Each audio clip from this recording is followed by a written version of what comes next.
Hello everyone, welcome to my channel. This is Priya Bhargav. Today I am going to tell you about ICD and DSM. ये कुछ students की demand थी कि ICD और DSM के बारे में डिफरेंस बता दीजिए हमें.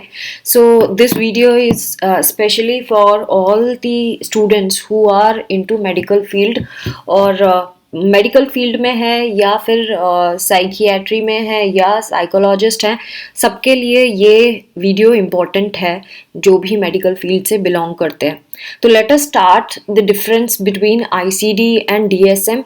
ये हैं क्या चीज़ें, दोनों में फ़र्क क्या है, दोनों में सिमिलरिटी क्या है, ये सब हम आज समझने वाले हैं. पहली बात, इनके फुल फॉर्म क्या है. आईसीडी का फुल फॉर्म होता है इंटरनेशनल क्लासिफिकेशन ऑफ डिजीजेस. जैसे कि नाम से ही पता है, आईसीडी वो एक तरह की बुक है जिसमें दुनिया में जितनी भी बीमारियां हैं उनके बारे में लिस्टेड डॉक्यूमेंट है. उनके बारे में सब कुछ दिया, उन बीमारियों के बारे में, उनके सिम्टम्स क्या होते हैं, साइंस, सिम्टम्स, ट्रीटमेंट, ये सारी चीज़ें इसमें दी हुई हैं. और हर एक डिजीज़ का एक कोड भी दिया हुआ है आईसीडी में, जिसे इंटरनेशनल क्लासिफिकेशन ऑफ डिजीजेस के नाम से जानते हैं. नाउ डीएसएम की बात करें तो डीएसएम का पहले फुल फॉर्म है diagnostic and statistical manual of mental disorders. Again इसके फुल फॉर्म से ही पता चलता है कि ये सारे के सारे जितने मेंटल डिसऑर्डर्स हैं उन सब की लिस्टिंग है इस बुक में. और डीएसएम में सारी जो भी डिजीजेस मेंटल डिजीजेज हैं यानी दिमाग से रिलेटेड बीमारियां हैं उन वो लिस्टेड हैं एंड उनके भी कोड दिए गए हैं. और ये दोनों ही ऑलमोस्ट एक जैसे ही हैं. डिफरेंस सिर्फ इतना ही है कि आईसीडी में सारे की सारी डिजीजेस के बारे में जिक्र किया गया है कोड के साथ साथ, और जबकि जो डीएसएम है उसमें मेंटल डिसऑर्डर्स के बारे में बताया गया है. तो और भी कहाँ कहाँ ये यूज़ होते हैं उनके बारे में भी बता दूं. ये कोड्स या मैनुअल जो हैं डिजीज़ेस की, ये यूज़ होती हैं बहुत सारे मेडिकल इंफॉर्मेटिक्स में, जैसे कि ऑटोमेटेड डिसीजन सपोर्ट में यूज़ होती है. क्लेम्स जो मेडिकल बिलिंग के क्लेम होते हैं क्लेम प्रोसेस में, उसमें यूज़ होती है. मॉर्बिडिटी एंड मॉर्टेलिटी की स्टैटिस्टिक्स के लिए यूज़ होती है. एपिडेमिक का जो सर्वे किया जाता है उसके लिए भी यूज़ होती है. और इवन जो ट्रीटमेंट है क्लिनिकल पर्पसेस में भी यूज़ होती है, जैसे ट्रीटमेंट क्या देना है या पब्लिक हेल्थ के वेलफेयर के लिए कोई चीज़ें हैं तो इन्हीं बुक्स को कंसल्ट किया जाता है इन सारी चीज़ों के लिए. सो अगर हम फोकस करें अगेन इनकी सिमिलैरिटी एंड डिफरेंस के ऊपर, तो पहले मैं आपको आईसीडी के बारे में ज़्यादा चीज़ बताना चाहूँगी क्योंकि वो ज़्यादा इम्पोर्टेंस दिया जाता है इसको. और कैसे हैं क्या है वो सब हम समझेंगे. आईसीडी के बारे में बात करें तो जैसे मैंने बताया, ICD is international classification of diseases.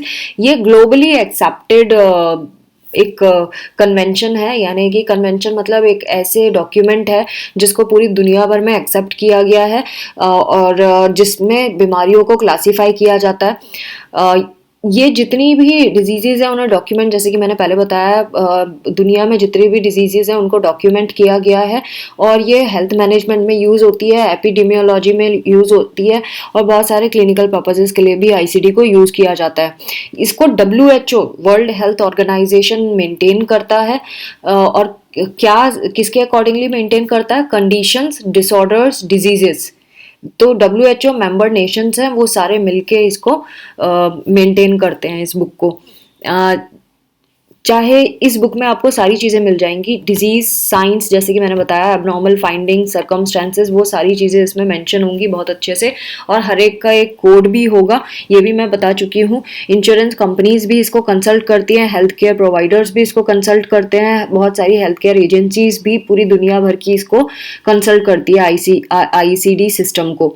और ये एक ऐसा टूल है जो इंटरनेशनल कंपैटिबिलिटी को इसमें इंटरनेशनल कंपैटिबिलिटी है, यानी कि पूरी ऑल ओवर दुनिया में आप कहीं पे भी आईसीडी को फॉलो कर सकते हैं और हेल्थ केयर प्रोफेशनल आराम से यूज़ कर सकता है. यानी कि ये वैसा ही है जैसे कि वर्ल्ड का मैप होता है, उसी तरह की ये आईसीडी होता है.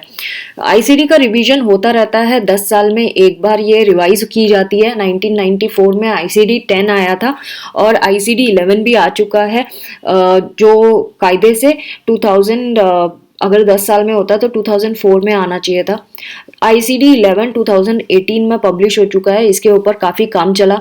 2000 सॉरी हाँ, और 2015 में इसका रिवीजन जो था वो रिव्यू किया गया, इसका रिव्यू इसका कंप्लीट हुआ। 2017 में इसको एंडोर्स किया गया और अंटिल 2018 ये अप्रूवल के लिए तैयार हो गया था WHA में।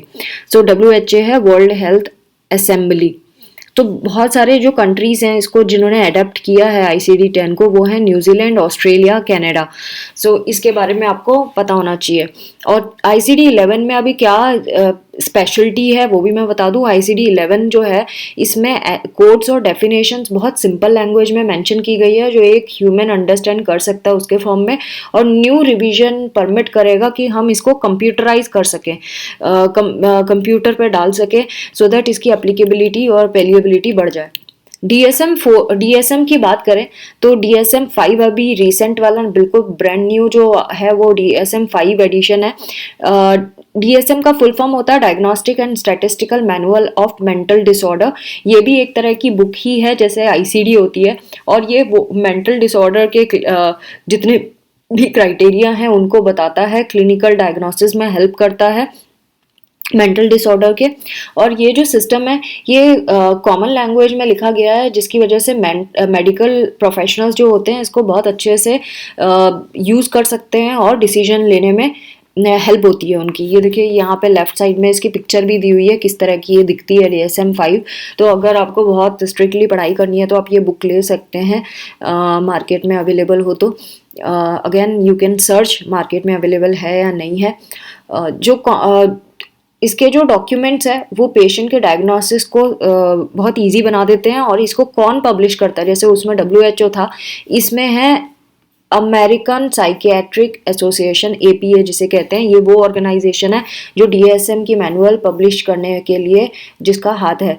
और DSM जो है बहुत कम रिकॉग्नाइज है ग्लोबली, यानी कि दुनिया में इतना ज़्यादा उसको भाव नहीं दिया जाता है, लेकिन फिर भी बहुत सारे जगहों पर ये बहुत पॉपुलर है, जैसे यूनाइटेड स्टेट्स एंड पार्शियली दूसरे कंट्रीज में भी ये एक्सेप्टेड है। जो इसमें क्राइटेरियाज दिए हुए हैं इसके मैनुअल में वो सारे के सारे इंक्लूसिव नहीं है। इसकी वैलिडिटी और रिलायबिलिटी बुलेट प्रूफ नहीं है, मतलब कि हो सकता है कई चीज़ें ऐसी हों जो अब कंट्राडिक्ट करती हों, तो इस तरह की बात है ये। और जो जितना भी एक्यूरेसी की बात करें तो रिसर्च पे बेस्ड होती हैं जो भी चीज़ें इस बुक में लिखी हुई हैं, रिसर्च बेस्ड है, तो ऑब्वियसली कहीं कहीं फ्लॉज भी आ जाते हैं। और रिवीजन तो DSM का होता ही रहता है पीरियडिकल। और करेंटली 5th एडिशन जैसे मैंने बताया DSM-5 आ चुका है, जिसमें लेटेस्ट कोड्स बताए हुए हैं जो मेंटल डिसऑर्डर को रिकॉग्नाइज करते हैं। तो कभी कभी हम मेंटल डिसऑर्डर का पूरा नाम नहीं लिख के उसका कोड भी लिख सकते हैं, इफ़ वी वांट कि पेशेंट को पता चले कि उसको कौन सा डिसऑर्डर है।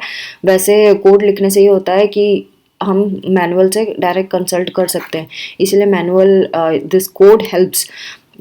DSM वाइडली यूज़ होने वाला एक डॉक्यूमेंट है और मोस्टली कंसीडर किया जाता है, क्योंकि ये ऐसा नहीं है कि ऐसे ही रैंडमली डाल दिया, ये रिसर्च के बेसिस पे डाला गया है।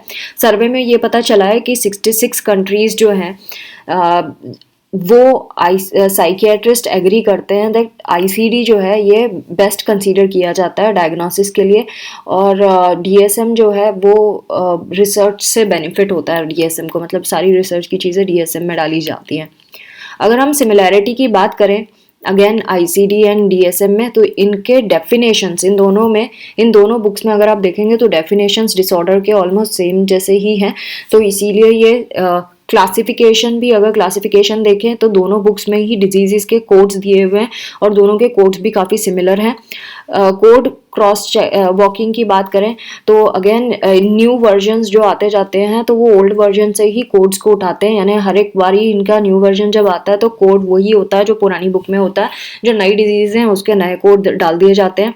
फॉर्मुलेशन भी इनमें सिमिलर होता है, तो 4 सिमिलरिटी हो गई। इनकी डेफिनेशन सिमिलर होती है, क्लासिफिकेशन ऑलमोस्ट सेम होता है, कोड क्रॉस वॉकिंग देखी गई है। एंड फॉर्मुलेशन इज ये फैक्चुअल एविडेंस को देखकर नहीं डिसाइड किया गया है, बट ये मेडिकल एक्सपर्ट्स जो कॉन्सेंसस करते हैं वो जिस कंक्लूजन में आते हैं उसके बेसिस पे किया गया है दोनों में। नाउ डिफरेंस अगर हम आईसीडी एंड डीएसएम में देखें तो क्या डिफरेंस है। फर्स्ट पॉइंट है एक्यूरेसी। एक्यूरेसी की बात करें तो आईसीडी लेस एक्यूरेट है, डीएसएम ज़्यादा एक्यूरेट माना गया है। क्लिनिकल सिग्निफिकेंस क्राइटेरिया और स्पेसिफिसिटी को अगर हम करके चले तो रिलायबिलिटी की बात करें तो जो आईसीडी सिस्टम है ये लेस रिलायबल माना गया है, क्योंकि डायग्नोस्टिक क्राइटेरिया जो है इंडिपेंडेंट विदाउट इंडिपेंडेंट वैलिडेशन को रिजेक्ट कर देता है, तो डिसएग्रीमेंट्स हो जाते हैं डायग्नोसिस में। डीएसएम जो है उसकी रिलायबिलिटी की बात करें तो ये ज़्यादा रिलायबल है आईसीडी के कंपैरिजन में। थर्ड, क्रीडेंस की बात करें तो ऑफिशियल क्लासिफिकेशन अडॉप्ट किया गया है, बहुत सारे नेशंस ने ऑल ओवर वर्ल्ड में आईसीडी के क्लासिफिकेशन को अडॉप्ट किया है। और डीएसएम की बात करें तो यूनाइटेड स्टेट्स ने का ऑफिशियल क्लासिफिकेशन इसी तरह से होता है, और कुछ कंट्रीज़ ने और इसको अडॉप्ट किया है। पर्पस की बात करें तो आईसीडी जो है ये सारी की सारी इलनेसेस को क्लासिफाई करने के लिए यूज़ होता है, और बहुत सारे हेल्थ प्रैक्टिशनर्स भी इसको फॉलो करते हैं। डीएसएम बेसिकली साइकियाट्री वाले या मेंटल डिसऑर्डर वाले जो चीज़ें हैं उनको क्लासिफाई करने के लिए यूज़ होता है। एप्लीकेबिलिटी की बात करें तो ये पॉपुलर है डब्ल्यूएचओ मेंबर नेशंस में, जिसमें लो और मिडिल इनकम नेशंस इंक्लूडेड हैं। और डीएसएम की बात करें तो ये फर्स्ट चॉइस है साइकियाट्रिक हेल्थ के लिए जो हाई इनकम नेशंस में। कवरेज की बात करें तो आईसीडी जो है ये सारे के सारे जितने भी डिसऑर्डर्स हैं उनको गाइडेंस और डायग्नोस्टिक क्राइटेरिया प्रोवाइड करता है विदाउट इंक्लूडिंग ऑपरेशनल क्राइटेरिया। और डीएसएम की बात करें तो डीएसएम प्रोवाइड करता है ऑपरेशनल क्राइटेरिया जो डिस्टिंक्ट डेफिनेशंस देता है हर एक कंडीशन की। इसके अलावा अगर हम देखें तो मेरे पास एक और डॉक्यूमेंट है जो मैंने आपके लिए तैयार किया था ICD-10 एंड डीएसएम के बारे में। अगेन फुल फॉर्म मैं आपको बता चुकी हूँ, बहुत सारी चीज़ें सेम ही है जो मैं आपको ऑलरेडी बता चुकी हूँ। सो DSM-5 में जो है बहुत सारे देखा जाए तो मेडिकल कंडीशन जो है उसको जब क्लासीफाई करते हैं तो डीएसएम को यूज़ करके या आईसीडी को यूज़ करके करते हैं। ये जो दो सिस्टम्स हैं बेसिकली अगर मैं आपको बताऊं तो ये डीएसएम और आईसीडी जो है ये दोनों ही इंटरनेशनल सिस्टम्स ही हैं जो क्लासीफाई करते हैं इलनेसेस को, ना केवल यूएस में जब WHO मेंबर नेशंस में भी जब भी ऐसा वर्ड आता है ना WHO मेंबर नेशन, इसका मतलब होता है lower and middle income group.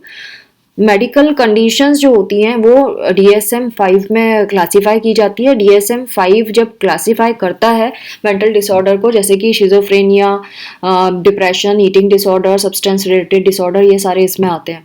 ICD की बात करें तो इसमें अगेन 10 की बात करें, मैंने तो आपको 11 भी बता दिया। तो ये हिप्पा अप्रूव डायग्नोस्टिक कोड है इसमें जो क्लासिफाई करता है इलनेसेस को, जैसे कि गैस्ट्रोइंटेस्टाइनल हो गया, जेनाइटो यूरिनरी हो गया, या मस्कुलोस्केलेटल हो गया, गैस्ट्रोइंटेस्टाइनल, रेस्पिरेटरी, ये सारी चीज़ें हो गई। DSM-5 को अगेन अगर हम देखें तो ये क्लिनिशियंस को क्राइटेरिया देता है कि कैसे डिफाइन करना है डिजीज़ को, खास तौर से मेंटल डिसऑर्डर को कैसे करना है डिफाइन। कॉमन लैंग्वेज में ये मेंशन किया गया है और क्विकली ये क्लासीफाई और डायग्नोस करने में हेल्प करता है।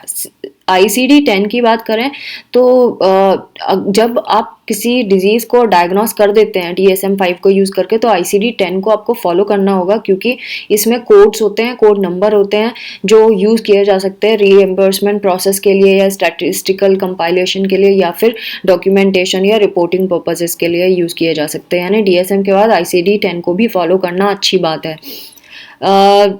जितने भी डायग्नोसिस हैं ज़रूरी नहीं है वो क्लासीफाई किए गए हैं DSM-5 में, क्योंकि जैसे मैंने बताया ICD में सारी की सारी डिजीज़ कवर होती हैं, जबकि DSM में सिर्फ मेंटल डिसऑर्डर कवर होते हैं। तो इस वजह से सारी की सारी डिजीज़ DSM में आपको नहीं मिलेंगी। जैसे कि डिमेंशिया हो गया, डिमेंशिया जो है ये मेजर न्यूरोकोग्निटिव डिसऑर्डर माना गया है DSM में, लेकिन ICD-10 जो है उसमें इसका कवर नहीं किया गया है। क्योंकि वो मेंटल डिसऑर्डर नहीं कंसीडर किया गया। आईसीडी जो है ये well accepted global coding system है जो क्लिनिशियंस यूज़ करते हैं सारी हेल्थ कंडीशन के लिए, मतलब एक तरह से बाइबल ही है उन लोगों के लिए, और वो तो ये मैं बता चुकी हूँ क्या है। अब हम अगर डिफरेंसेस की बात करें तो पर्पस ऑफ क्लासिफिकेशन क्या है। ICD-10 का पर्पस है कि ये क्लासिफाई करता है सारी की सारी इलनेसेस को। DSM-5 का पर्पस है मेंटल डिसऑर्डर को क्लासिफाई करना। कोड क्राइटेरिया क्या है, कैटेगराइज करता है, जैसे कि एक डिजीज़ का एस्पर्जर्स डिसऑर्डर जो है, अगर ICD-10 ने F84.5 कोड दिया है तो वहीं पे आप DSM में इसको F84 सिर्फ कोड से जानेंगे, और ये ऑटिज्म स्पेक्ट्रम डिसऑर्डर की कैटेगरी में आएगा। अगेन अप्रूविंग बॉडी की बात करें तो ये WHO ने, जैसे कि मैंने बताया, WHO ही इसको करता है, और national centre for health care statistics NCH, ये नहीं बताया गया था है ना अपने को, तो आपको ये चीज़ ध्यान रखना है कि इसके बारे में यहाँ पे इन्होंने बताया है कि जो ICD है ये WHO एंड NCH मतलब national centre for health care statistics, ये दोनों इसको अप्रूव करते हैं। जबकि जो DSM की बात करें तो ये जो साइकियाट्रिस्ट हैं वो APA के, अमेरिकन साइकियाट्रिक एसोसिएशन, वो इसको करते हैं। अगर सब्सटेंस अब्यूज़ की बात करें तो सब्सटेंस अब्यूज़ में हमने ये देखा है कि broadly classifies substance usage, abuse and dependence, ये 3 अलग अलग कैटेगरी में ICD डिवाइड करता है। जबकि इसमें अगर देखें तो कोई एक्सप्लिसिट डिस्टिंक्शन नहीं है सब्सटेंस अब्यूज़ और सब्सटेंस डिपेंडेंस के ऊपर। नाउ ज़रा मैं स्लाइड करने की कोशिश कर रही हूँ, ये है ना शीट का मुझे चक्कर लग रहा है कि ये हो नहीं रही है। लेट मी ट्राई, अगर हो जाती है, नहीं तो मुझे आपको ऐसे ही वर्बली बता देती हूँ। अगर क्रॉस वॉक कोड्स की बात करें तो ये क्रॉस वॉक कोड जो होते हैं ये एक तरह का जो, जैसे कि क्रॉस वॉक के बारे में हमने हर बारी जो नया एडिशन आता है उसमें नए वर्जन में वो नई नई चीज़ें ऐड करते रहते हैं और प्रीवियस कोड्स को फॉलो करते हैं। तो friends, it was all about ICD and DSM जो मैंने आपको बताया। अब आपको क्लियर हो गया होगा कि दोनों में फ़र्क क्या है और क्यों इनके पीछे नंबर डले रहते हैं, DSM-4, DSM-5, then ICD-10, ICD-11। So this was all about today's video. I hope आपको मेरे वीडियोस पसंद आते होंगे, और अगर ऐसा है तो प्लीज़ सब्सक्राइब करें, शेयर करें, लाइक करें और ज़्यादा से ज़्यादा स्टूडेंट्स तक पहुंचाएं सो दैट सबको सही ज्ञान मिले। मैं आपके पीछे बहुत मेहनत करती हूँ, ये तो आपने देखा ही होगा। I am very much regular also. कभी कभार कभी बीमार हो जाती हूँ या कभी ऐसी सर्कमस्टेंसेज आ जाती हैं कि नहीं कर पाती या बिजी हो जाती हूँ, तो उन सर्कमस्टांसेस में मैं नहीं डाल पाती videos. Otherwise I am trying my level best कि आपको अपडेटेड रखूँ, आपकी इंफॉर्मेशन फ्रेश रखूं और आपको ज़्यादा से ज़्यादा फ़ायदा हो सके। तो take care of your self. Thanks for watching. Please please please share करें ज़्यादा से ज़्यादा स्टूडेंट्स तक। Bye bye.